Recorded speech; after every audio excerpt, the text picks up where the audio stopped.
Hey everyone, before I get started, I just want to remind you that if you like my content, hit that like button, subscribe to my channel, and then join the Militiaman and Crew Patreon community by clicking the link in the caption.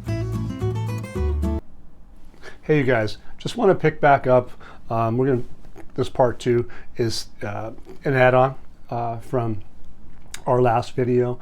And look, there's an article that starts with RK completes the first phase of the automation project and reveals its revenues within the first 5 months. And what are they talking about? Basically, the General Authority of Customs has announced today, or this was actually just yesterday, the completion of the first phase of the automation project in 8 centers. And while it was scheduled for completion in all other centers in Iraq, its revenues were revealed within 5 months. So they're making money. Okay, the authority has started implementing the IQD system at some border crossings since last October. So that's in 2023. 2023. The first phase of automation has been completed in 8 custom centers out of a total of 25 centers. So the first phase, they're already making money, and you're going to see that throughout this. Okay, the importance of outlets is measured through the most revenue ports through which many goods enter. So they decided that there's going to be, where are we going to get the most revenue up front? And they did that, and noting that the second phase will see the automation of the rest of the centers in a time limit that extends for the first half of next year, pointing out that automation contributed to increasing revenues. And so you're going to see some evidence of that tonight. And so that's a good thing. It says the authority is also witnessing today a real technological revolution by switching to electronic platforms and modern systems such as the IQD system. This gentleman says he expects that the revenue rate will rise by the end of this year to 200% from what it was in 2022. Explaining that the measures adopted, foremost of which is automation, reflected positively and clearly on the percentage of revenues and the level of revenues that entered as revenues to the state treasury. So I kind of love the way they write, man. It's like they double up on things. It's confusing as heck. But the bottom line is that all of this is new revenue to who? To the state treasury.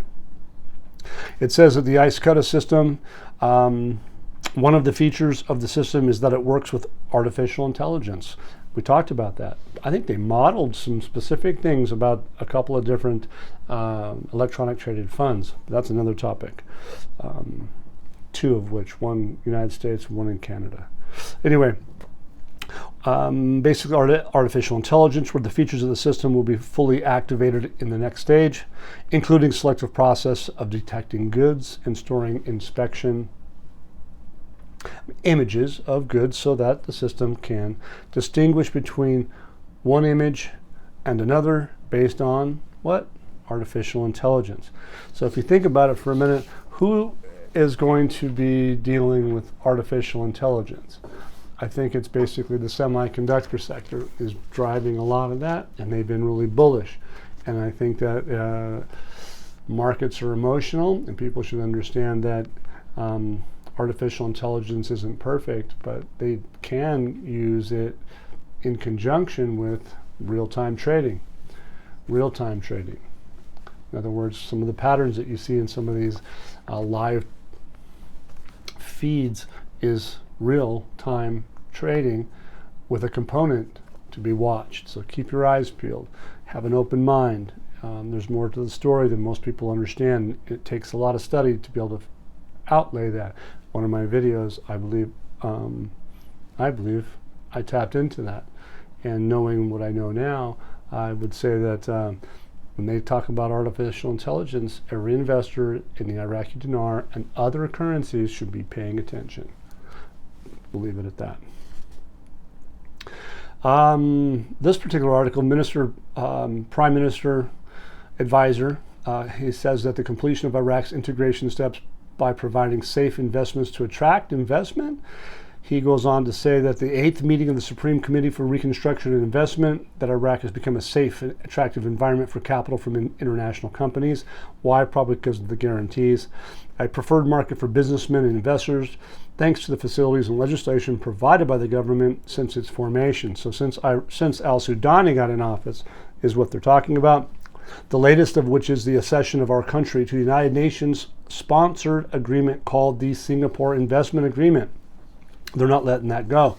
The Singapore Agreement and secession is an important step towards promoting international trade and investment, which contributes to economic growth and improved economic relations between international groups. And the second part, which the Prime Minister noted, is the momentum of the natural and human material resources of important strategic countries such as Iraq, which ranked 9th in the countries of the world in terms of natural resources, and the first in the world in the acquisition of 1 square kilometer of resources in the ground. That's a big and powerful statement. So basically, the Singapore Agreement accession guarantees investors a safe economic environment now. The country being on a scale now that's noted globally with their natural resources is going to make global investors extremely interested going forward. Throw in the guarantees, and then also in here probably shortly you'll find that the Iraq's going to do something with their exchange rate to be in my opinion an IMF Article 8 compliant exchange rate that will be openly traded on the Forex, etc. So keep that in mind, because this is what they're talking about. The next article I wanted to get to is al-Sudani. It says that the world has realized the importance of Iraq's stability for international and regional security, and we all know that they've been working on that for many years. It says that Prime Minister Mohammed Shia al-Sudani stressed that the world has realized the importance of Iraq's stability for international and regional security. Okay, so they go on to say that what are they looking for is that the world realizes the importance of Iraq's stability for international and regional security, and the government has followed in its program to enhance the principle of government services, community care, determining priorities in public service, economic reform, combating corruption, fighting poverty, unemployment, and enhancing the value of the citizenship. Once again, al-Sudani is not deviating from the focus. I hope you guys can see all this. The nature of the constructive relations pursued by the government with the countries of the world, and the prospects for fruitful partnerships with the European Union countries, and the agreements and memorandums of understanding that were signed with neighboring countries and regional countries by adopting the principle of mutual interest, which is one of the results. And that's what they're doing, getting mutual results with everybody in the region. Some of the things you guys got to remember is that, Iraq is going to be doing this planning and zoning stuff we talked about. Expropriation of lands through which the development road project passes. So that road's going to go through and they're going to build it, and unfortunately there's going to be land that needs to be expropriated. Typically, America, most countries, civilized, global, allow for expropriation of land for the common good of all the people, and citizens typically are compensated in some shape or form. Some of that might be considered eminent domain in the United States, where somebody's going to build a freeway and all of a sudden that off-ramp is going through your acreage, so you're going to get paid for it. Or they're going to pick up your house and move it to widen the road. That's how that goes. So basically, the interesting part about this one is that, look, the meeting approved the formation of a joint committee whose membership includes a general railway company. Railroads take land, you guys. They go right through people's properties. The state real estate department, of course. The General Survey Authority, yep, who goes and takes pictures and maps that out. The surveys guys do. Agricultural Lands Department in the General Municipalities and Directorate, the Roads and Bridges Department, engineers, roads. What are you going to do? Asphalt, all that stuff, you guys. Which they will prepare a cadastral mapping. through the land which the project routes are going to pass, and they will determine the ownership of those lands, the lands and their legal descriptions, working to appropriate them for the benefit of what? The Ministry of Transport, in accordance with the laws and decisions that are in force. So all the guys that are keep going, we have more laws to deal with. It says that they're already in force, or required to introduce or proceed with expropriation required to complete the project. So I think they've got this pretty much nailed down, that they're not going to deviate from where they're headed. The next article is basically Iraq, the joint ministerial meeting to discuss the mechanisms for unifying border crossings between the center and the region. So what are they getting together? The center and the region. So that's going to be Baghdad and the Kurdistan region. It says that the ministry, the Deputy Prime Minister and the Ministry of Planning, they chaired a meeting on Monday, today, the second meeting of the joint ministerial committees between the federal government and the Kurdistan regional government. So it's a second meeting, so this is a new thing, concerned with developing appropriate mechanisms for managing border crossings and in accordance with the Constitution and the law. Not a bad thing. They go on to say that the agreement was reached on what was included. They say regarding reviewing the procedures of unifying customs policy at all border crossings, land, sea, and airports, we said that earlier, and proposing the necessary decisions to implement what was stated in the ministerial program in this regard. And then the lineup, here we go. The meeting was attended by Lieutenant General Sami al-Sudani, advisor to the Prime Minister, Chairman of the Border Ports Authority, Major General Jawad Khalaf, General of the Legal Department at the General Secretariat of the Council of Ministers, Kazim Karim Ali, and a number of Director Generals and advisors in the General Authority of what? Taxes, Customs, Borders, Ports, Federal Government, and the Kurdistan Regional Government. So I mean, like, the lineup of everybody that's there is like, okay, this is the second meeting, and what do we have? They already told you. They told you that the second meeting, they had an agreement between them. And so now they're just hammering out the rest of it. So the heavy players are meeting about the border crossing. So obviously what's in place? The IQD system's in place, right? So here we go, check this out. Kurdistan deposits more than 70 billion dinars in Baghdad's account as non-oil revenues. Isn't that funny? Because they told you they had profited. They were getting money from what? Since October, from non-oil revenues. Through what? IQD system. Now we're going to have to see where they go with it. It says an amount of 70 billion, 131 million, and 250,000 dinars was transferred to the bank account of the Federal Ministry of Finance as part of the Federal Treasury's share of non-oil revenues for the Kurdistan region for the month of March. They go into telling you some more about the Ministry of Finance and Economy of Kurdistan region announced a deposit of an amount of 85 billion 190 million 634,000 dinars from the internal revenues of the Kurdistan region. So check it out. There's two differences. There's the non-oil revenues and the internal revenue.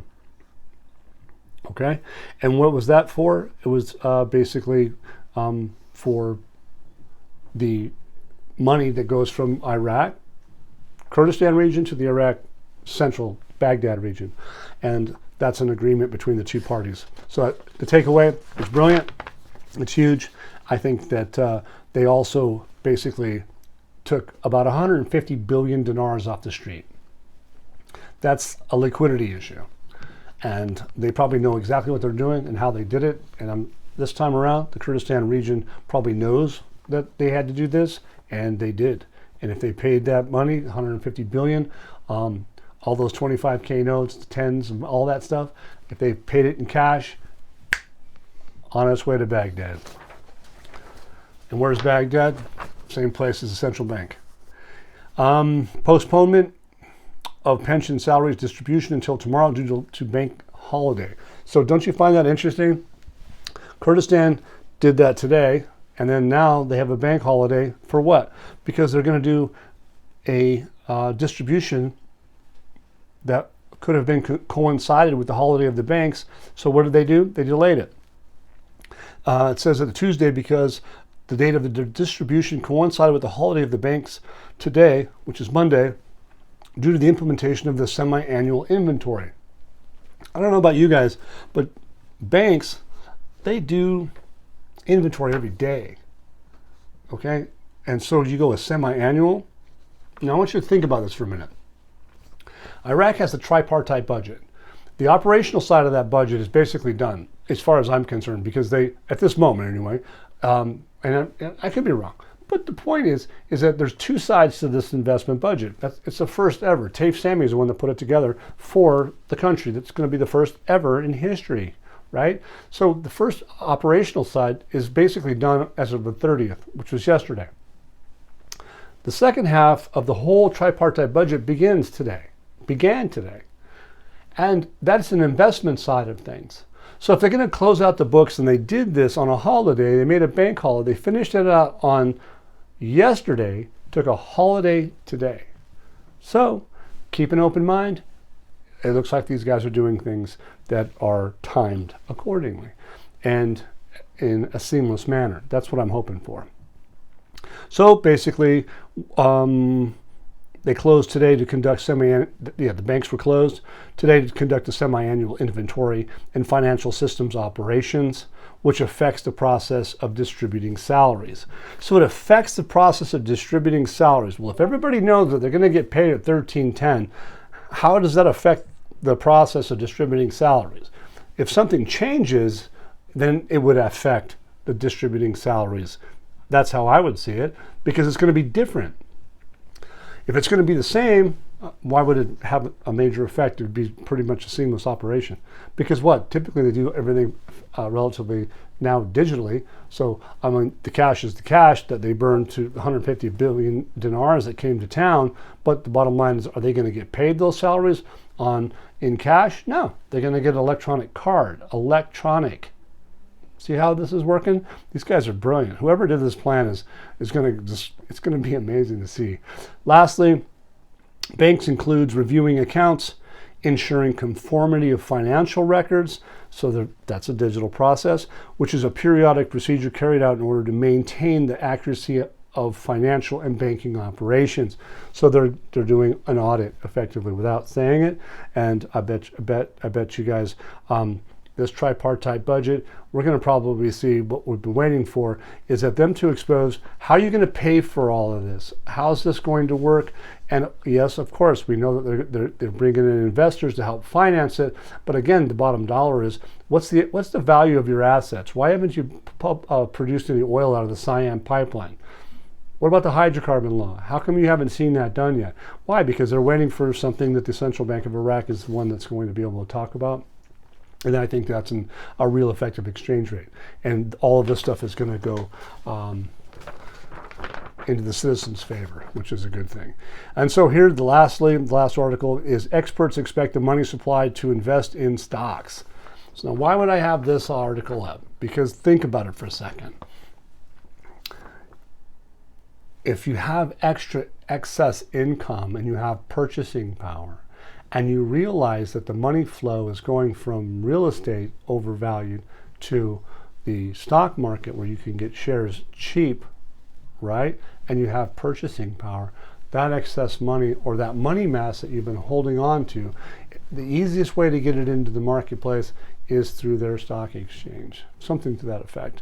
So experts expected a positive movement in the trading of the Iraqi stock exchange for various companies based on a number of facts that the country is witnessing, foremost of which is the difficulty of money leaving Iraq. So they couldn't get money out, as it is looking for new investment outlets, and trading stock is one of the most important of these outlets in front of the monetary mass.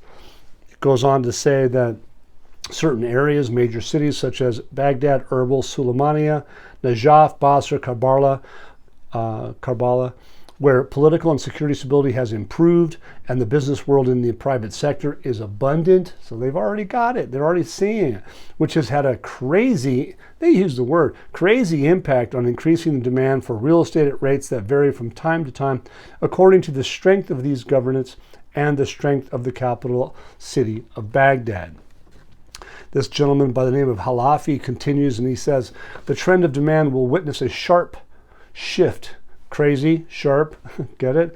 With addition of the governance and cities that fall within the Al-Fa Qasr axis and the development road, passing through the cities of Muthana, Nasiriyah, and joining Baghdad and Mosul, due to the concentration of the future business world environment in Al-Fa Basin and the development road. And this is what the power of capital transfer has led to in large and to the medium. Yeah, it will help from the strong demand to head the Iraqi stock market. And so, anyway, end of the day, Baghdad's Economic Forum, Mr. Al-Aradi has confirmed that the size of the monetary mass, all that chunky money that was directed outside the country, has now changed its course to the internal local market, where it targeted real estate and land, and from there headed to the Iraqi Stock Exchange. And he's saying, I'll bet in a relative manner. I'm not so sure about that, but the data indicates that the trading in the stock market, it will be her next destination. I got a strong feeling that his calm, collect, conservative idea is fine, but it's already increased significantly, as we already talked about, and their estimates are 200% increase.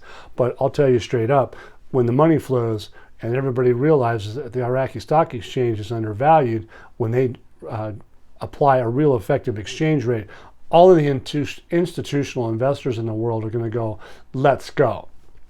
I don't know if you guys realize this or not, but if I'm not mistaken, there were banks back in the day, long time ago, that were trading at $10, $20, $30, $40 a share. They're not that high right now. There's a lot of money to be made, and especially in the Forex market, when you're Forex and or stock markets, when you can trade at sub penny and every pip, there's a lot of money to be made in the stock market, and their advertising and investors of the world know full well that they're ripe for investment. They've openly stated it. And who do you have in the background? You've got the WCO, World Customs Organization, dealing with this and helping facilitate some of the programs that the WTO has. Iraq has a meeting with the WTO, according to the calendar, last I checked, is on or around the 18th of this month. And what is it about? It's talking about the recession process. Whether that's going to happen or not that day, I don't know. But assuming that it's moving forward, it sounds like their recession is going to be imminent. And thank you very much, everybody. I hope you liked our two videos, part 1, part 2. Please enjoy, and don't forget, putting all this together, your support really helps keeping me doing this, and I appreciate all your help. And not just me, but the crew and everybody. We all appreciate it. So thank you very much for all your kind donations. All of it helps so much greatly. We have Zelle, Venmo, PayPal, and again, see you soon. Once again, guys, don't forget to hit that like button if you like this content. Subscribe to the channel or join us at the Militia Man and Crew Patreon community for even more exclusive content. You can also donate to this channel by hitting the links in the banner to help keep this page up and running. Your generous support is greatly appreciated, as always. Much appreciated. Thank you so much, and have a great day.